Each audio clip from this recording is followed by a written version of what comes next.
this perspective, how we look at leaders. Starting with leadership, leadership is the way things are handled, the way things are managed, the way individuals are directed. That's a new definition of leadership, actually. Usually they used to define a leader as a person who has got influence to push others to do a task. This is generally. So leadership skills is something important because it's gained through experience, it's gained through dealing with the people for a long period of time. So they said skills for leadership. Can I ask you, I will ask you this question. Anyone can become a leader? Or someone is born now, with that? Researchers say that we have 2%, they are born leaders. What about the 98? Wait. So 2% Born are leaders. born leaders. They know. In the genes. They come to life with leadership skills. I imagine that they come to life, we are leaders, like Yes, this. without trying. We have another 2% that they are born no way to be leaders. So we have 2 and 2. Yes. Now the remaining is 96. 96. Now we'll talk about the 96. So 2 are born leaders, And 2? and 2% no way to be No leaders. way. Now our talking in these episodes will be about the 96 people. Teachable to be a leader, is it? Of course, we're talking about the 96 now. If you ask somebody like me, can we gain leadership skills? I'll tell you yes. It's one of my main courses, my main training courses. So you have a course? Yeah, I have many courses that under the title of leadership skills. Recently, I have delivered a leadership skills course called or titled the Blue Ocean Manager. Yes. Now, talking about the leadership skills, we need to know first how a leader looks like. How a leader looks like. Now, before I'm sorry to interrupt. Do you mean in terms of body language? In terms of everything. How he's presented? The first, see. How a leader looks? I think he looks normal. No. See, look sad. Look. There is one of the 2% we talked about. Because I'm interested in the answer. One of the people, the 2% that we talked that they're born leaders. Yes. Actually, this person, when he comes in the room, you will know. How? His charisma. He has charismatic leadership character. His charisma. Actually, I believe that, yes. But what is it? Now, the definition of charisma is something given by God. So he doesn't have to be tall or short. No. Napoleon was very short. Very short. Napoleon is one of the great leaders in the history. And when you see him, you know. He's so short. But when you see Napoleon one day, when he was attending like a kind of concert or kind of conference, he enters the conference and he sat at the back of the hall, at the back of the room. Yeah. So he's Napoleon, emperor. So he has to go in the first seat, let's say. So he has sit on the back of the last seat of the room. Then he asked him, Napoleon, just no way. You have. He told them something very important and amazing. He said, "You are telling me to go to the front." They said, "Yes, you have to be in the front." Yes. Then he says, "Where I sit is the front." Because I am the leader. Front is not the chair. Yeah. Front is the person. So it has nothing to do with long or tall or short.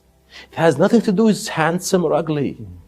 It has to be with the charisma. Charismatic. Yes. The charismatic, I'm talking about the 2% of it. So you can notice that. Let me ask you this question. You said these in the 2%. The teachable 96%, you can make them look like leaders? Now, not all of them. Are they pretend to be leaders? Now, not all of them. I can tell you that 70%, this is my experience, my viewpoint. Okay. 70% of the 96% we can teach them, we can gain them To and become let them like gain to the- become leaders. To like the 2%. Not like the 2%. 2% is And maybe, let's say, Close they to- can be close to them. Maybe some of them, they will be just like them. But, you know, when you have experience with gaining, with the genes, when they come together, they will form a leader who is a leader, actually. That is why leadership skills debatable. Is debatable according to a lot of criteria. of course. So when you talk, when you think about a leader, just the first thing, if I tell you leader, there comes a person in your mind. And so just try to tell anybody and tell him the word leader. There comes a person in his mind, an image. An image in his mind tell you that the person is the leader. Now, the point, let's just talk about the point historically. Please bear with me. Genghis Khan, Alexander the Great, Julius Caesar, Churchill, Hitler, Stalin, Mussolini, West. First, Prophet Muhammad, peace be upon him. Umar, Abu Bakr, Uthman, Ali, Kaka, Khalid. When you talk about Khalid bin al-Walid only, you have to remember, I mean, you have to imagine, not to remember actually. You have to imagine a great personality, and when you give him a picture, you give him an image. You're talking about Khalid, one of the best military leaders in history. Yes. So when you talk about Khalid, you talk about somebody who, you know, you imagine somebody who's having, like, holding two swords and he's defeating, like, you know, it's the, or just remember Ali bin Abi Talib with his very famous sword when he just removing the gate of Khaybar. So you are talking about a leader who can handle a situation that is too difficult to be handled by ordinary people. I think these people you talked about are from the 2%. Of course. They are not. Let me just tell you about. Who.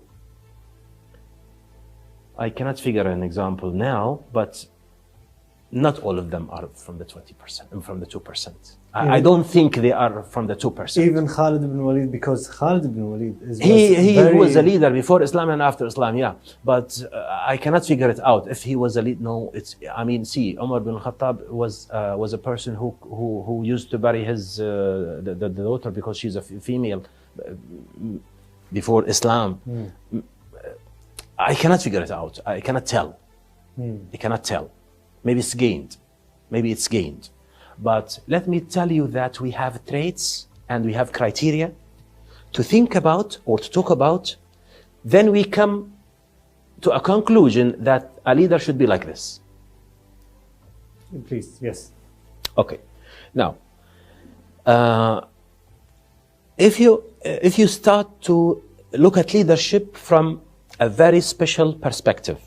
Now we have a lot of books that have been written about leadership, and I can tell you that the best two books I have ever read about leadership were two books. One is by John C. Maxwell. The title is 21 Irrefutable Laws of Leadership. Yes. The second is The Winning by Jack Welch. Actually, these are the best two books I have ever read about leadership They're in the recent read time. a long time ago. No, The Winning is written 215. It's too new. Even if Jack Welch has passed away in 2020. The Winning is 215. It's too new. Even if Jack Welch has passed away in 2020. John C. Maxwell wrote the 21 laws, irrefutable laws, 2013 or something like this. Let's talk about the 21 irrefutable laws. Yeah. Give us an example. What is the first law? Now, before we go to the first law, let's know how John C. Maxwell imagines leaders. Oh.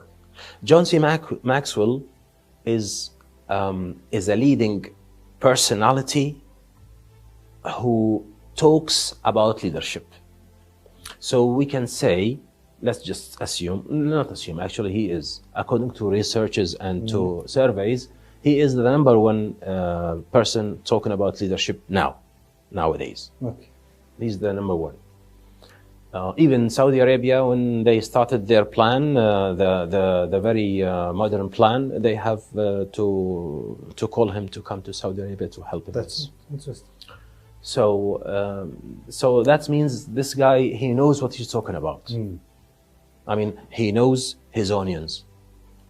So as John C. Maxwell, as a person who knows his onions very well, and he knows the trick of the trade very well, he stated his book after he has written a lot of books, but that was the richest one.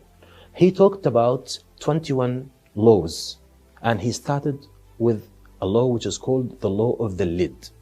And usually Maxwell, when he talks about this law, he always says it like this way: the lid, the law of the lid, L-I-D. He wants the people to pronounce it well. Yes. And this law summarizes how he views leadership, how he views leaders in terms of abilities. Terms of abilities means what? The lid means the area where you stop in.